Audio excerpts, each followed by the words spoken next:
অনেকে রমজান মাসে সাহারির খাবার এমন ভাবে খায়। এক সময় আমরা দেখেছি ছোটবেলায় যে অনেক মুরব্বীরা আছেন রাত 12টা 11টার দিকে উঠে সাহারি খেয়ে তারপর শুয়ে পড়েন। এটা যেমন একটা ভুল ছিল, সাহারি হলো শেষের দিকে খাওয়া উত্তম, ওনারা খাইতেন আগে। অতিরিক্ত সতর্ক যেটাকে বলে, এত আগে কেন খায়? যে শেষের দিকে খেলে রোজা হয় না, না হয় জন্য 12টার সময় 4-5 ঘন্টা আগে খেয়ে ধুয়ে দিলাম। এটা হলো বেশি সতর্ক হওয়া। বেশি সতর্ক হওয়া বুঝেন? এক লোক দোতলা শুয়ে আছে ফ্লোরে, তো একটু পর পর মাথা উপরের দিকে উঠে ফেলতেছে। কেউ জিজ্ঞাসা করলো কি ব্যাপার, তুমি কি এমন কেন করতেছো? ফ্লোরে শুয়ে আসো চিত হয়ে, একটু বড় মাথা উঠাও কেন?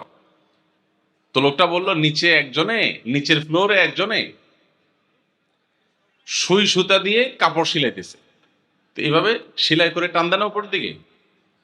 তো বলে যে সতর্ক থাকতে তো দোষ নাই, যদি ফ্লোর ভেদ করে আমার মাথা লাগে, এই জন্য মাথা উঠে ফেলতেছে।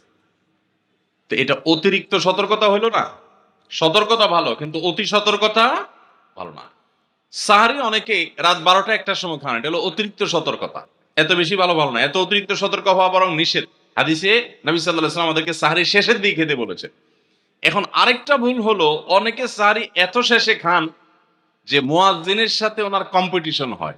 মুয়াজ্জিন মাইক ধরে, মাইকের সামনে দাঁড়ায় মুয়াজ্জিন ঘড়ির দিকে তাকাইতে তাকে টিক টিক টিক টিক আগাইতেছে কাটা।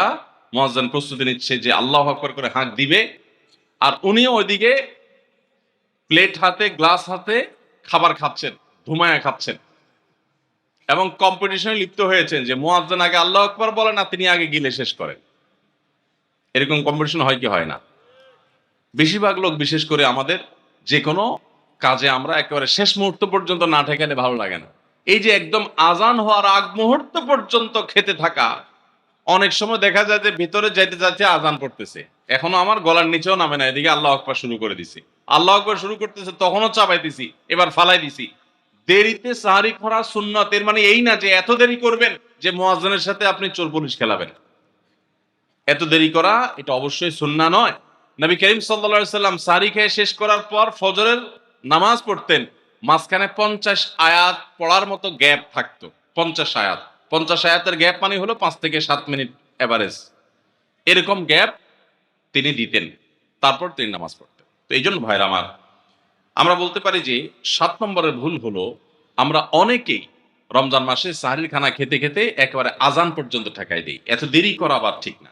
অনেকে গোসল ফরজ হলে মনে করেন যে এই অবস্থা সাহারি খাওয়া যায় না, এটা ভুল ধারণা। আপনার রমজানে রাতের বেলা গোসল ফরজ হয়েছে, আপনি এখনো গোসল করতে পারেন নাই, এদিকে সাহারির খানার সময় চলে যাচ্ছে, তাহলে আপনি আগে সাহারির খানা খেয়ে নেন। সাহারি খেয়ে তাড়াতাড়ি গোসল করে তারপর ফজর নামাজ পড়তে যান, কোনো অসুবিধা নেই। এমনকি যদি আজান হয়ে যায়, আপনি গোসল এখনো করতে পারেন নাই, তাতেও সমস্যা নেই।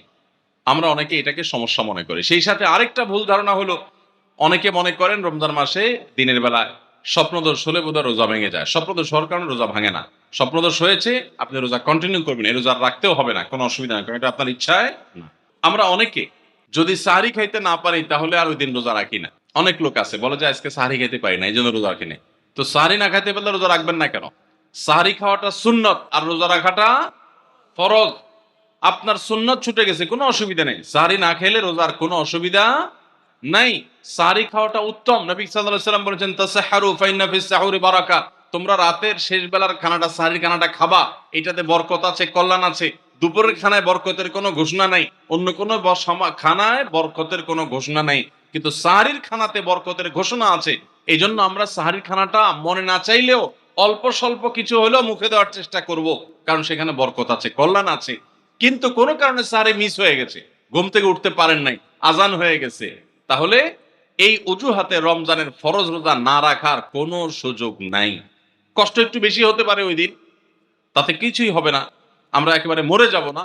ধৈর্য ধরা শিখতে হবে। ইমানদারকে আল্লাহ তাআলা সবর করা শিখাচ্ছেন রমাদানের মাধ্যমে। এই জন্য ভাইরা, কোনোদিন সাহারি মিস হইলে ওই দিন রোজা মিস করা যাবে না। সাহারিতে আমরা বেশিরভাগ মানুষ একটা সুন্নাত আমল করি না, সেটা হলো খেজুর খাওয়া। সন্ধ্যার সময় ইফতারিতে যখন আমরা সাহারি খাই, তখন তো সবাই আমরা জানি, আমরা ইফতারিতে যখন খেজুর খাই তখন তো আমরা সবাই মোটামুটি জানি যেটা সুন্নত। কিন্তু সাহারিতে খেজুর খাওয়া যে সুন্নত, এটা ম্যাক্সিমাম মানুষ আমাদের দেশে এখনো জানেন না। নবী করিম সাল্লাল্লাহু আলাইহি সাল্লাম বলেছেন, নি'মা সাহুরুল মুমিনি আত-তামার, ঈমানদারের সবচাইতে উত্তম সাহরি হলো খেজুর।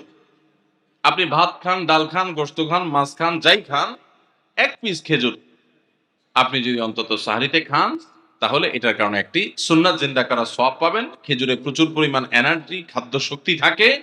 এটা আমাদের জন্য নানা দিক থেকে উপকারীও বটে। এইজন্য ইফতারিতে আপনি খেজুর খাওয়ার কথা জানেন, অথচ হাদিসে শুধু ইফতারিতে না, সাহরিতেও খেজুর খাওয়ার নির্দেশনা দেওয়া হয়েছে। এজন্য এটা একটা ভুল যে আমরা অনেকে সাহরিতে যে খেজুর খেতে হয় এটা জানি না।